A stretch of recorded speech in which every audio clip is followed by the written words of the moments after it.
नमस्ते, मी वंदना. पुन्हा एकदा माझ्या चॅनलमध्ये तुमचं सगळ्यांचं स्वागत. मी प्रिन्सेस ब्लाऊजची कटिंग तुम्हाला दाखवते. व्हिडिओ पूर्ण बघा. व्हिडिओ आवडला तर नक्कीच लाईक करा, शेअर करा आणि सबस्क्राईब करायला विसरू नका. उंची आपल्या आवडीनुसार घ्यायची. 32 छातीचा ब्लाऊज आहे प्रिन्सेसमध्ये. आता मी 13ची उंची घेतली, अधिक 1 इंच मी जास्त घेतले, म्हणजे जवळजवळ 14ची उंची. आता 32 छातीचा आहे तर मी 5 इंच शोल्डरसाठी घेतले आणि 2.25 इंच मी गळ्यासाठी घेतले. तसंच थोडंसं खाली पण मी तेच माप टाकते, म्हणजे आपल्याला लाईन आखायला अगदी सोपं पडेल. आणि 5 वर मी एक मार्क केले मोंड्यासाठी. आता अर्धा इंच मी थोडंसं आतमध्ये घेतले. गळा पाठीमागचा आपण आपल्या आवडीनुसार किंवा कस्टमरच्या आवडीनुसार टाकायचं आहे. वरती आपण जर अर्धा इंच कमी घेतले तर खाली अर्धा इंच जास्त गळ्यासाठी घ्यायचे, म्हणजे ब्रॉड गळा थोडासा छान दिसतो. आता पाठीमागची बाजू आहे तर मग मी 1.5 इंच आणि 1 इंचावर अशी खूण करते. याचा मध्यंतर काढून आपल्याला आकार देण्यासाठी सोपं जाते. मोंड्याला आकार व्यवस्थित आला पाहिजे, म्हणजे फिनिशिंगला पण व्यवस्थित येतो. आता छातीचा चौथा भाग म्हणजे 8 येते आणि आपल्याला एक लाईन आखून घ्यायची. 1.5 इंच जास्त ठेवा किंवा 2 इंच जास्त ठेवा, आपल्या आवडीनुसार. आता जवळजवळ पाठीचा भाग हा पूर्ण आखून झालाय. आता आपण गळ्याला वेगवेगळ्या पद्धतीने आकार देऊ शकतो. तुम्हाला जसं आवडेल त्यानुसार जरी आकार दिला तर काहीच अडचण नाही.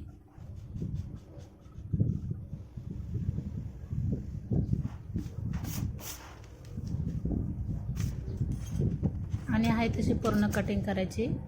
आता जर गळा उतरत असेल तर अर्धा इंच आपल्याला गळ्याकडून शोल्डर उतार द्यायचा आहे. अर्धा इंचापेक्षा कमी दिला तरी पण चालते, पण काय गरज पडत नाही. मला तर गरज पडत नाही, कारण ज्यावेळेस आपण गळा जोडतो तर त्यावेळेस आपण गळ्याची जे गोट असतो तो आपण व्यवस्थित जर अटॅच केला तर काहीच अडचण येत नाही. गळा उतरण्याची शक्यता एकदम कमी असते.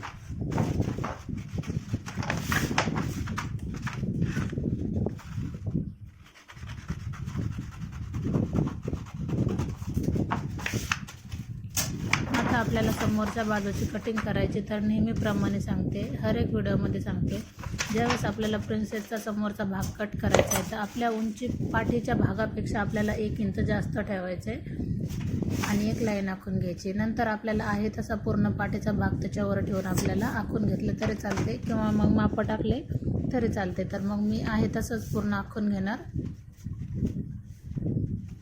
आपला वेळ पण वाया जात नाही, कमी वेळात होऊन जातं. फक्त आपल्याला नंतर चेक करायचं का माप व्यवस्थित बसलेत की नाही. आता पुन्हा एकदा आपण मापाचं चेक करून घ्यायचं आहे. आणि अर्धा इंच आपल्याला आतमध्ये मोंड्यासाठी आकार द्यायचा आहे. हा समोरचा भाग आहे.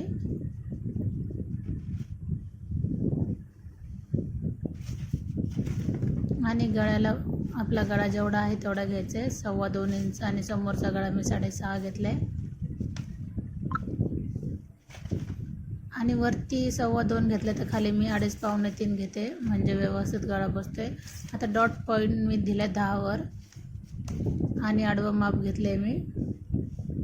आता ही लाईन पूर्ण मी आखून घेते. 32 छातीचा आहे तर 2 इंच मी जास्त घेतले आणि समोर तेवढं 2 इंच पण मी जास्त घेतले.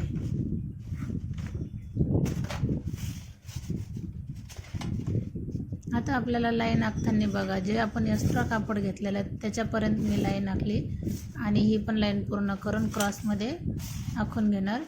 आता आपल्याला प्रिन्सेससाठी आकार द्यायचा आहे. हाताने पण आकार व्यवस्थित द्यायला येतो.